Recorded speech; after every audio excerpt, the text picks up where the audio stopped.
master. Overload yan. Pwede na! Mga master, dito pala ako laging kumakain mga master. Ayun si Idol, busy sa kakasandok ng patah. Ayan, busy si Idol.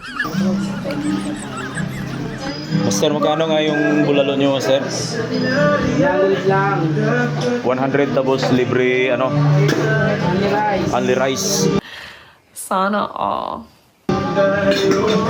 Ano, mga master, pag gusto nyo, punta na kayo dito kay Master sa may Bagong Silang. Yan o, only rice yan. Pati yung mga lechong kawali o only rice din yan. Try natin tinig kong ingay. Ha? Mga master, kain tayo. Wow! Grabe ako makakain dyan mga master. Tingnan nyo mga subo ko mga master. Grabe, tingnan nyo. Ayan na master. Grabe. Grabe pa kumain. Yan. Tingnan nyo, gabundok yung pagkain master. Tingnan nyo po. Tingnan nyo mga master, mga alok pa ako niyan. Akala naman magbibigay, hindi naman. Dahan-dahan ka, baka mabilaukan ka, ha?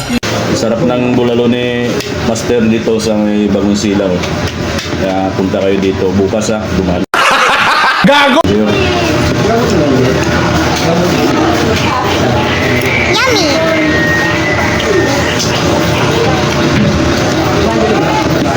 Yan, gabundok yung pagkain natin mga master.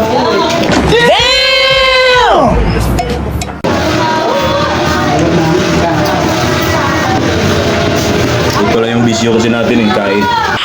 Nice. Grabe, gutom na gutom Parang isang linggo walang kain si Idol Gutom na gutom ka, Dol. Grabe, sarap mga master. Oh my God! Wow!